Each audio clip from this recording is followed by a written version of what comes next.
한 주간 평안하셨습니까? 요즘은 어떻게 지내십니까? 혹시 이전과 또 우리 근무하시는 환경이 많이 바뀌지 않은지 모르겠습니다. 집에 계시는 때도 많을 텐데요. 어떻게 시간을 보낼까 이제 중요한 시기라고 생각합니다. 밥 버포드라는 사람이 있습니다. 이 사람은 아마도 여러분 시사에 관심이 있으시면 아마 10년, 20년 전에는 한 번쯤은 들어보셨을 사람입니다. 이 사람이 쓴 책 중에서 해프타임이라고 하는 책이 아주 베스트셀러여서 한때 한국의 자기계발서가 많이 유행할 때 가장 인기 있는 책 중에 하나였습니다. 최근에 이 사람 생각이 제가 났습니다. 해프타임. 이 사람 책의 서문에 보시면 이 해프타임이라는 책을 쓰게 된 동기를 설명하는 과정에서 성 어거스틴의 말을 이 사람이 인용합니다. 어거스틴이 이제 고민하는 거죠. 고민하면서 사람이 태어나서 어른이 되는 과정, 그러니까 그냥 사람이 아니라 유년기에서 청년기를 지나서 어른이 되는 과정에서 반드시 해야 될 질문이 있다. 자기 자신에게 던져야 될 질문이 있다. 내가 성장하고 발전할 것만 생각하다가 내 후손에 대해서 생각을 하고 후손에게 내가 어떤 모습으로 미칠까를 생각하는 것이 어른이다. 그러면서 이런 말을 합니다. 후손에게 무엇을 유산으로 남길까? 다시 말하면 내가 어떤 사람으로 기억되고 싶어 하는가? 이 질문을 스스로에게 하고 또 대답을 고민하는 것이 어른이 되는 출발점이다. 이 질문을 나에게 던지고 그리고 답을 찾아서 고민하는 것이 어른이 되는 출발점이다. 나의 죽음 이후에 비문에 새길 수 있는 대답을 내가 찾는다면 비로소 내가 어른이다. 이렇게 말을 했습니다. 바포드가 이 말에 자극을 받고 이 사람은 원래 청년기 40이 될 때까지는 성공한 기업가였습니다. 교회 사업을 잘했던 사람인데 번아웃이 오고 자신에 대해 고민할 때 내가 후반부에도 이렇게 허겁지겁 성공을 위해서 주어진 환경에서 살아남기 위해서 고생할 수는 없지, 후반기에도 이렇게 살 수는 없지 라고 하면서 고민합니다. 어떻게 살까? 어떤 목적으로 살까? 나는 무엇을 추구하는가? 내 인생의 가치는 뭘까? 그래서 그가 자기가 이렇게 고민하는 그 시간을 하프타임이라고 이름을 붙입니다. 그리고 어거스틴의 질문을 조금 바꾸어서 자기 자신에게 이제 질문하는 거죠. 내가 어떤 사람으로 나는 기억되고 싶어 하는가? 성공한 사람이 아니라 의미 있는 삶이 되고 싶어서 나는 의미 있는 삶을 살았던 한 사람으로 기억되면 좋겠는데, 그래서 그가 고백하기를 나는 내 묘비명에 100배의 인생을 살았던 사람으로 기억되면 좋겠다 이렇게 말을 합니다. 100배의 인생이란 100배 성공하고 큰 사람을 말하는 것이 아니라 후손들에게 100배 선한 영향력을 미칠 수 있는, 하늘의 미랄이 100개의 결실을 맺는 것처럼 100배의 선한 영향력이 있는 그런 삶을 살고 싶다.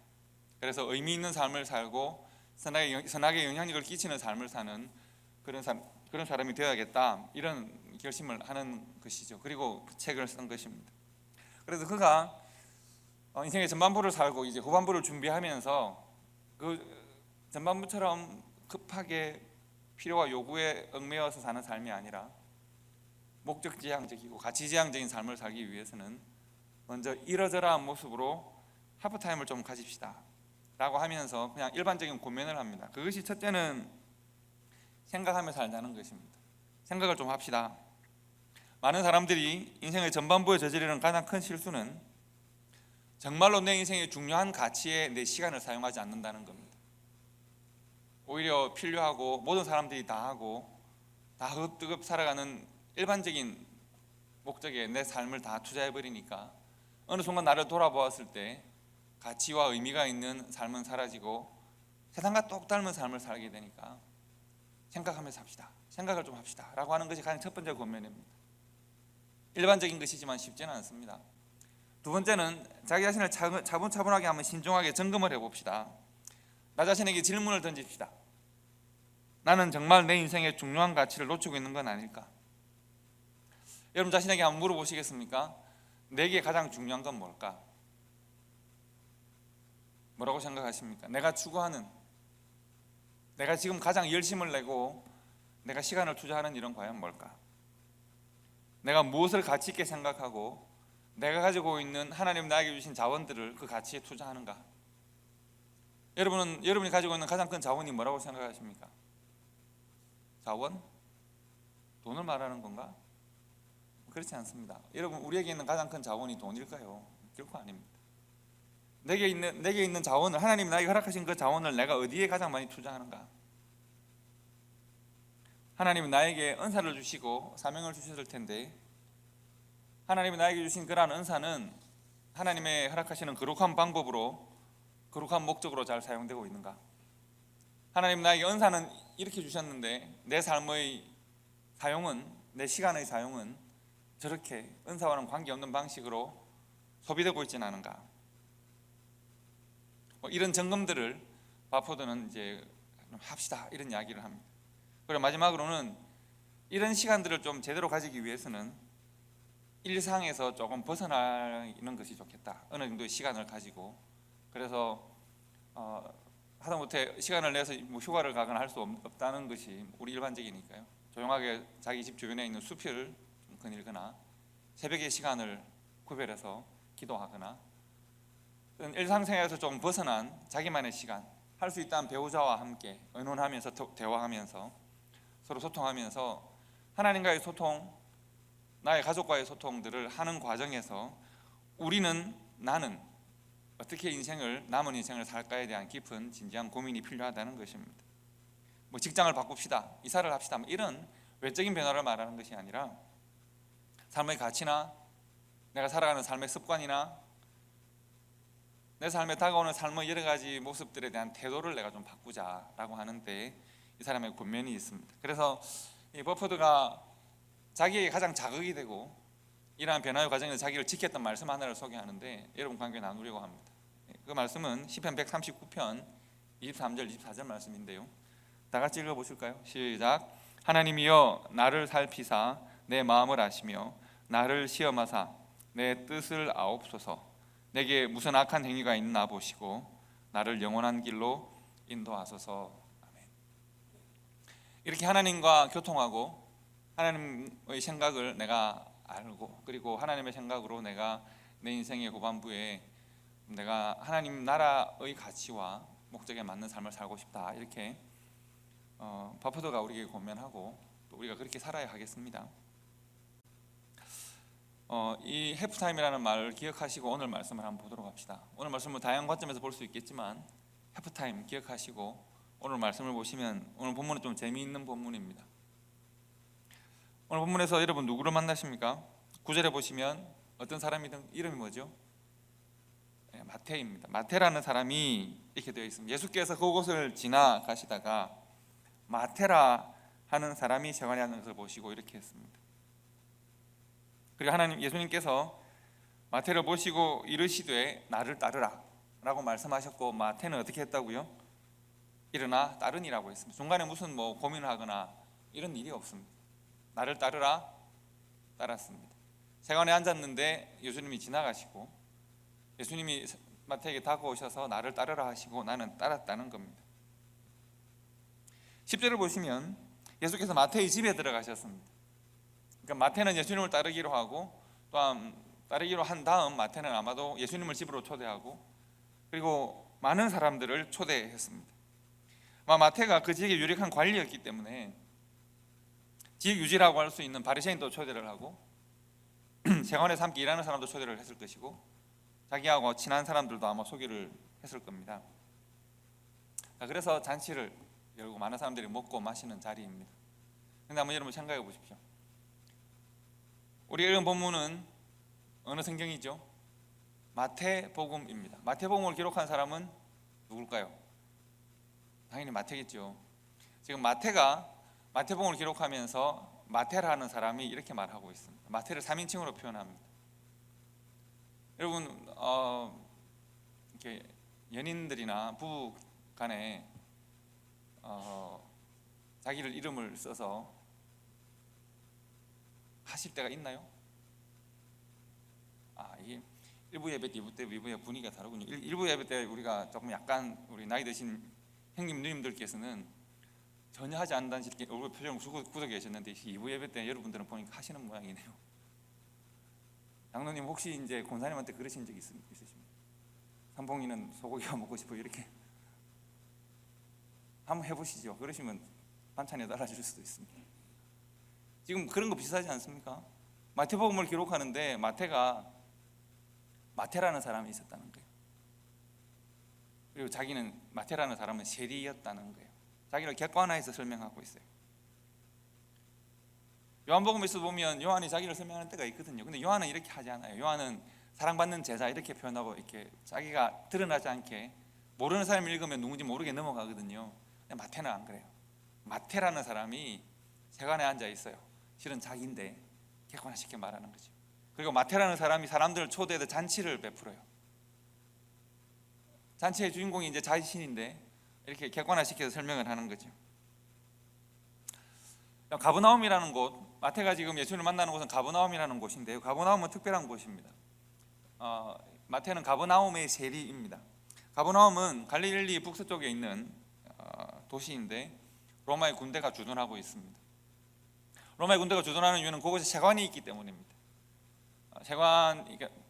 갈릴리 북부에서 갈릴리로 혹은 바다 쪽으로, 지중해 쪽으로 나가는 교통의 요지이기도 하고, 내륙에서 바다로 나가는 교통의 요지이면서 유대인들이 주로 살지만 로마인들도 살고 여러 나라 사람들이 함께 모여 사는 곳이기도 합니다. 예수님의 사역을 초기, 중기, 말기로 나누면 초기 사역의 핵심적인 지역이 가버나움 지역입니다. 이곳에서는 많은 이적도 있었고 예수님이 말씀을 오랫동안 가르치셨던 곳입니다. 예를 들면 백부장의 하인을 고치시는 곳이 바로 이곳이고, 베드로의 장모를 고치는 것도 이곳이고, 오병이어의 기적을 보여주시는 것도 이곳이고, 그럼 군대 귀신 기억나시죠? 군대 귀신을 쫓아내는 것도 이곳입니다. 군대 귀신, 왜 군대 귀신일까요? 그곳에 로마의 군대가 있으니까요. 중풍병자를 고치시는 것도 이곳이고요. 그 외에도 많은 기적을 베푸시고 말씀을 가르쳤던 곳입니다. 그러나 가버나움은 회개를 잘 안 하는 곳입니다. 완고한 곳입니다.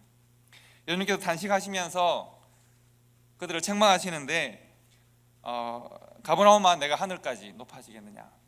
마태복음 11장에 보시면 그렇습니다. 마태복음 9장에서 마태를 만나시고 10장을 지나서 11장에 보시면 이제 예수님께서 가버나움을 떠나시면서 하시는 말씀이 이 말씀입니다.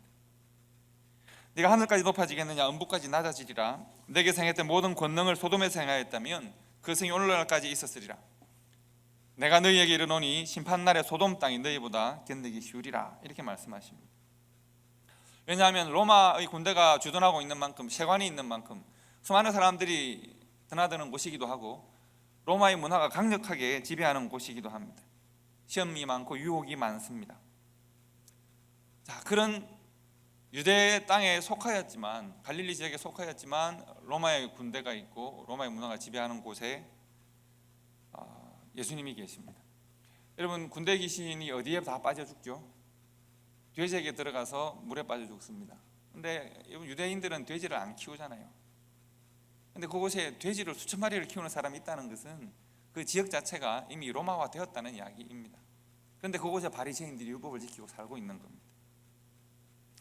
자, 그곳에 예수님이 계시고 바리새인들 살고 있고 생활에서 일하는 마태가 있습니다. 그 마태는 유명한 사람입니다. 유명하지 않을 수가 없습니다. 왜냐하면 왜 유대인 관리를 고용하는가? 당시 유대인들이 많이 그곳에 살고 있으니까 유대인들에게 세금을 징수해야 되니까 세금 징수하는 일을 같은 유대인에게 맡겨서 유대인들을 착취하게 하는 방식인 것이죠. 그래서 모든 악역을 마태가 담당했어야 했을 겁니다. 아마 예수님의 제자들 중에서 마태를 아는 사람들이 있었을 겁니다. 뭐 마태를 모를 수는 없으니까요. 세금을 내야 하니까. 그래서 예를 들면 베드로가 고기를 잡아도 마태에게 세금을 내야 합니다. 그래서 마태는 그 지역에 꽤 유력한 사람이었고 유명한 사람이었을 겁니다. 좋은 의미에서 유명한 사람일까요? 당연히 그렇지 않습니다. 손가락질 받고 세리와 죄인과 창기들이라고 불리지 않습니까? 같은 레벨에 놓이는 겁니다. 죄인이고 또 길에서 몸을 팔 수밖에 없는 상황이고 그런 여인들이 있는데 마태 같은 세리들도 같은 취급을 당했습니다. 그래서 예수님께서 마태의 집에서 제자들과 함께 사람들과 함께 잔치를 할 때 바리새인들이 비난하는 것이죠. 마태는 이 지역에서도 아주 유명한 죄인 중의 죄인인데 예수는 왜 그런 사람의 집에서 먹고 마시는가라고 문제를 제기할 수 있는 것입니다. 자, 마태는 그런 사람입니다. 그런 지역에서 그런 역할을 하고 살아왔던 사람입니다. 한번 그 시스템 안에 그렇게 들어가면 벗어날 수가 없죠. 그렇게 살고 있는 마태, 그 마태가 자기를 소개하는 것이죠. 복음서를 쓴 마태가 그때를 기억하면서 마태라는 사람이 있었는데 라고 소개하는 겁니다. 직업은 세리였고, 그가 예수를 만났던 상황을 설명합니다. 장황하게 구체적으로 어떤 것을 설명하지 않습니다. 그가 보인 것은 예수밖에 없었고 수많은 사람들이 함께 따르고 했겠지만 마태의 눈에 보이는 것은 예수밖에 없고 들리는 것은 예수의 말밖에는 기억나지 않습니다. 예수가 내게 와서 나를 따르라고 했습니다. 그리고 나는 그 예수를 따랐습니다. 아주 담담하게 그러나 당당하게 지금 이것을 말하고 있습니다. 예수를 따랐던 마태가 잔치를 여는 것은 더 재미있습니다. 여러분, 마태가 잔치를 왜 열었을까요? 예수 따르면 되지, 굳이 잔치를 사람들을 다 초대해서 바리새인이 나를 비난한 것을 뻔히 아는데도 왜 초대했을까요? 저는 마태를 보면서 참 재미있는 사람이라고 생각했습니다. 마태가 자기를 소개하는 또 한 장면이 있는데 10장입니다. 10장 1절부터 4절까지 말씀해 보시면 12제자를 소개하는 장면이 있습니다. 여러분, 베드로가 먼저 부르심을 받고 마태가 부르심을 받는 시간이 걸리지 않겠습니까? 같은 가버나움 가까운 지역 갈릴리 지방에 살지만 서로 알아설 가능성이 있지만 마태가 베드로나 안드레나 요한 이런 사람들이 제자로 부름을 받고 예수와 함께 다닌다는 것을 아마도 알았을 겁니다. 같은 지역에 있으니까요. 그리고 마태 또한 그 지역에 복음을 전하고 이적을 일으키는 예수에 대한 소식을 알고 있습니다. 그리고 이제 10장에 보시면 나도 그의 제자가 됩니다. 예수께서 12제자를 부르사 더러운 귀신을 쫓아내고 모든 병과 모든 약한 것을 고치시는 권능을 주시니라. 12사도의 이름은 이러하니라: 베드로라 하는 시몬, 형제 안드레, 세베대 아들 야고보, 그 형제 요한, 빌립, 바돌로메, 도마와 그 다음 뭐라고 되어 있습니까? 도마 다음에는 그 다음에 세리 마태입니다.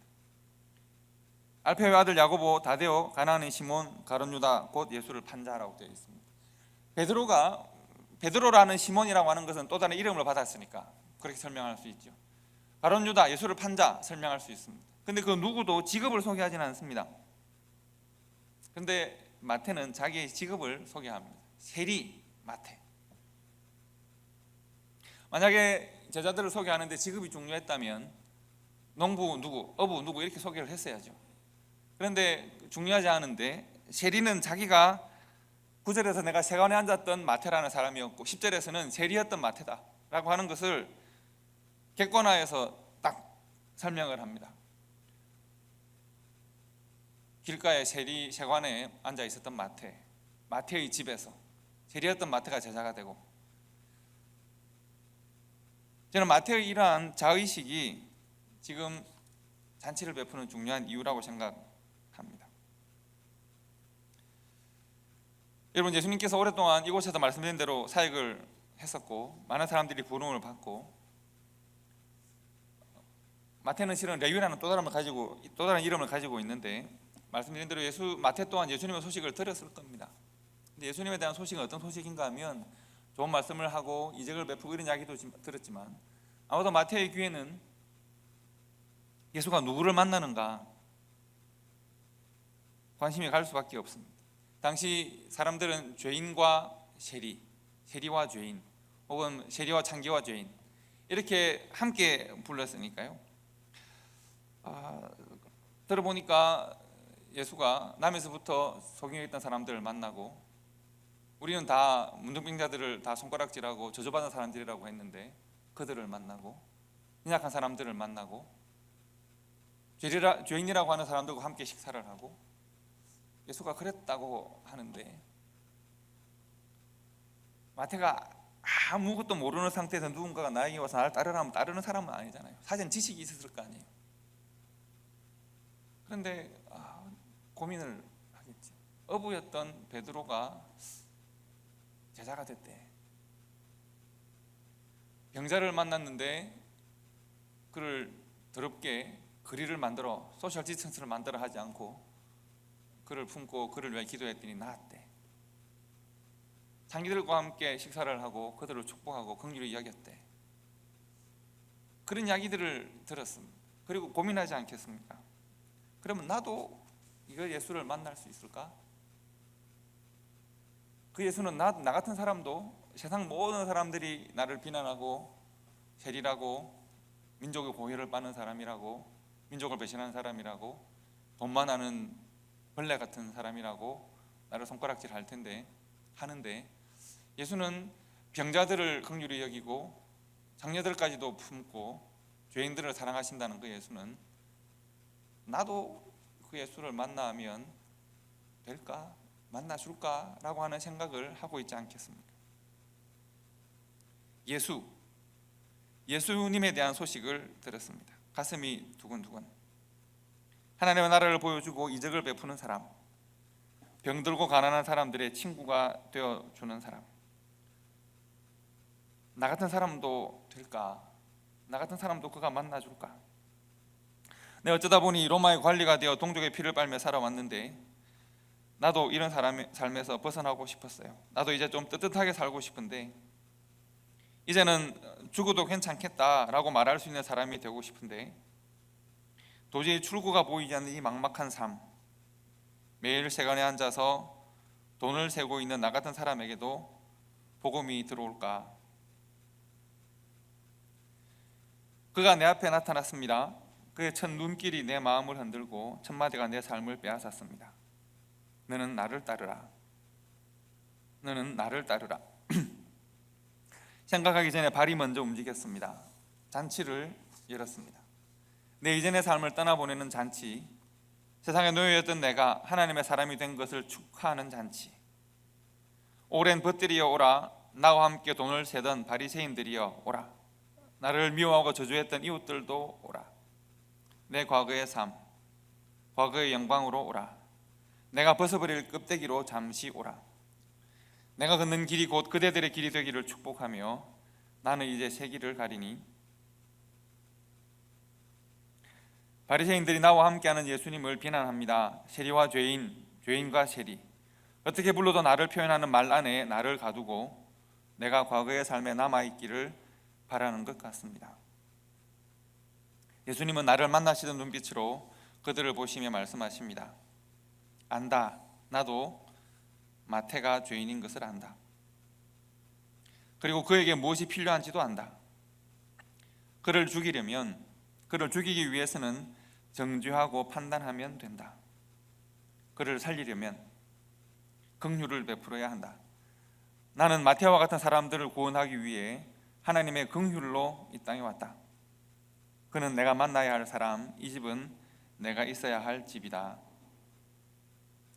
가슴이 벅찹니다. 나는 세리 마태, 세리였던 마태, 이제는 예수님의 제자가 된 마태입니다. 세상은 날카로운 시선으로 나를 정죄하고 판단했지만 주님은 자비와 긍휼로 나를 인도하십니다. 그 사랑 안에 머물며 내 삶을 드렸습니다. 나는 한때 세리였던, 지금은 예수의 제자 마태입니다.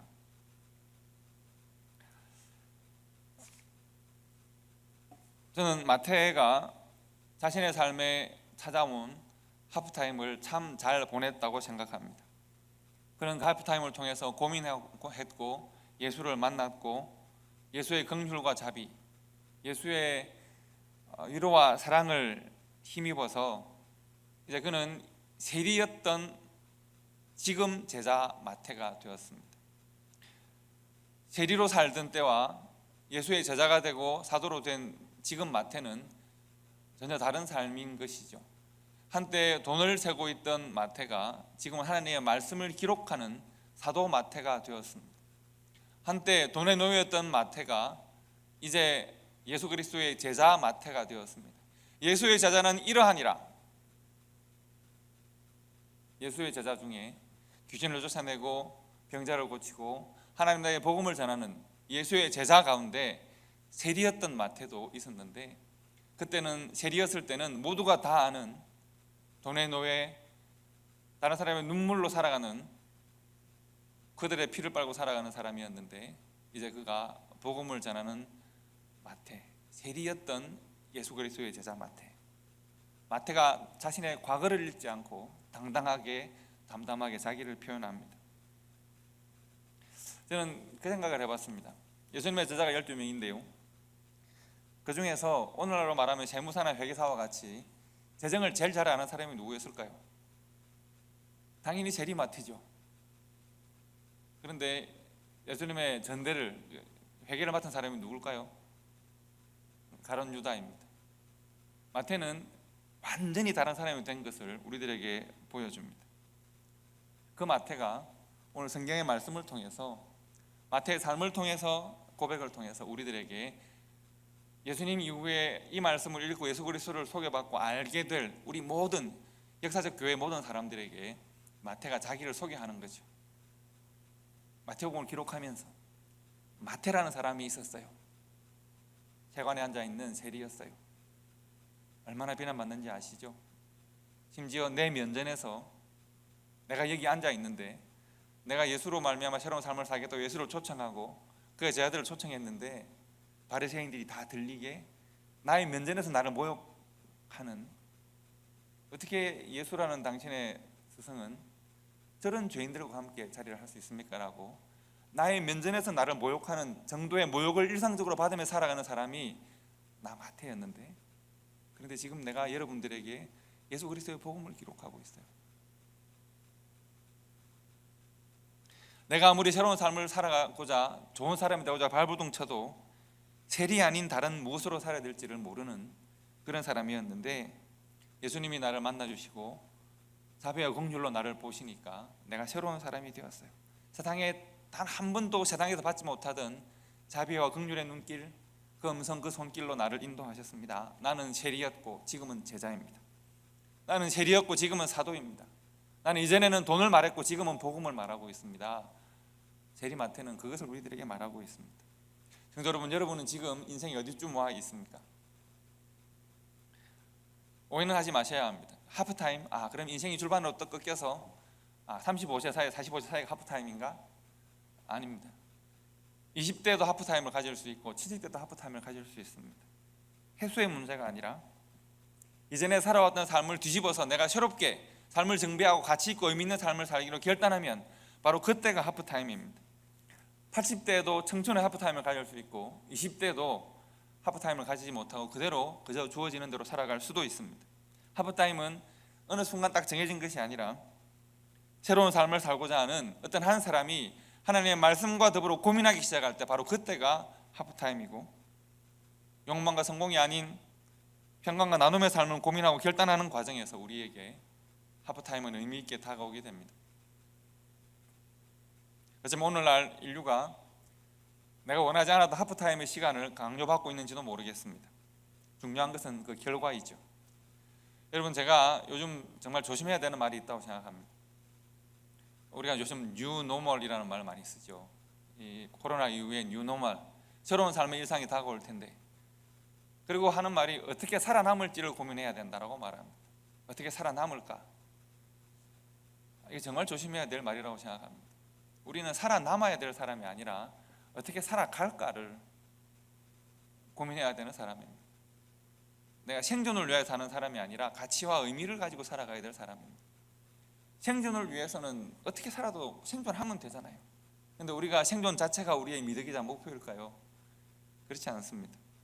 우리가 이 시대에 새로운 시대가 다가오고 새로운 시대를 능동적으로 살아가야 될 하나님의 사람들인데, 하나님께서 나에게 좀 쉬면서 고민해보자, 생각해보자, 너는 과연 어떻게 살고 인류는 과연 어떻게 나아가야 하고 교회의 방향은 어디인지를, 새로운 환경에 어떻게 살지를 생각해보자. 어떻게 바로 그때에도 하나님의 사람으로 살고 하나님의 교회로 살고 빛과 소금이 될 수 있을지를 고민하자.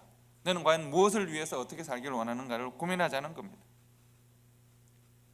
중요한 것은 뭐라고요? 이후에 어떤 삶을 사는가에 있습니다. 하나님께서 요나에게 물고기 뱃속에서 3일 동안 하프타임을 주십니다.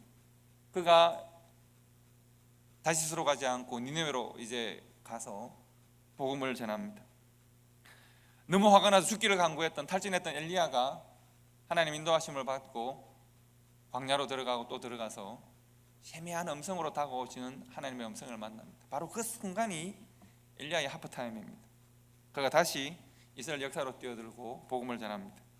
다메섹으로 교회와 성도를 핍박하기 위하여 달려가던 사울을 하나님의 빛과 음성으로 만나십니다. 바로 그 순간이 하프타임이 시작되는 겁니다. 그 3일 동안 고민하고 기도하고 예루살렘으로 돌아가고 교회 앞에 사죄하고 복음의 사도로 믿음의 사도로 살기 시작합니다. 마태는 어떻습니까? 돈을 사랑하고 세상을 사랑하는 사람이었는데 이제 마태는 예수 그리스도와 함께 인생의 전환점을 맞이하고 바로 그 순간 그 시간에 하나님의 나라를 자랑하는 사람으로 이제 바뀌었습니다. 이전에는 사람들이 나를 세리마태라고 하면 그게 모욕이었는데 지금은 내가 예수님 오시는 날까지 읽을 성경에 그듭그듭 내가 세리였던 마태라고 써도 자랑스럽습니다. 왜 그렇습니까? 지금은 내가 예수 그리스도의 제자이자 사도이니까요. 이전에는 세리마태 하면 모욕이어서 이를 갈고 내가 더 악한 방법으로 돈을 착취하려고 했었는데 지금은 세리마태 괜찮습니다. 그때는 그랬지만 이제는 내가 하나님의 나라와 하나님의 의와 하나님의 말씀을 전하는 사람이 되었기 때문에 그렇습니다. 세리였던 과거가 더 이상 부럽지 않습니다. 나를 변화시킨 하나님이 자랑스럽습니다. 성령 하나님이 위에서 인도하시고 나는 세상에서 복음을 전하는 삶을 살고 그렇기 때문에 내가 자랑스러운 것입니다. 그의 하프타임은 새로운 삶의 시작이자 새로운 가치와 의미의 이제 길들을 찾아가는 여정이었습니다. 성도 우리가 만들어가야 할 하프타임도 그렇습니다. 억지로 우리가 하프타임을 가지든 하나님 인도하심 가운데 가지든 내가 의지적으로 가지든 우리가 고민해야 합니다. 우리가 생각해야 하고 우리가 기도해야 합니다. 주어지는 삶이 아니라 내가 개척하는 삶이 되어야 하고 동일한 환경에서 동일한 모습으로 살아가는 것처럼 보여도 내가 갈고 닦는 의미와 가치가 달라야 합니다. 새로운 시대의 어둠에 묻혀서 보이지 않는 것 같은 내 삶의 가치들을 캐내고 그것을 갈고 닦고 하나님이 빛을 비추시면 내 갈고 닦고 온 그 삶의 가치와 의미를 통하여 그 빛을 세상에 전할 수 있는 하나님의 뜻과 하나님의 말씀과 하나님의 빛을 세상에 도로 비출 수 있는 그런 성도가 되고 교회가 되어야 하지 않겠습니까? 오늘날 우리가 생각하는 시간, 고민하는 시간을 많이 가집니다. 그리고 어떻게 살아남을까를 고민하는 사람이 아니라 어떻게 살아갈까? 나는 과연 어떤 하나님의 사람으로 살아갈까? 고민하고 하나님이 우리에게 주시는 답을 얻고 그 답으로 말미암아 새로운 시대에 새로운 가치와 의미를 개척하고 하나님께 합당한 영광을 세상 가운데는 말씀의 빛을 전가할 수 있는 우리 초대교회와 성도들이 되시기를 주님의 이름으로 축복합니다. 기도하겠습니다.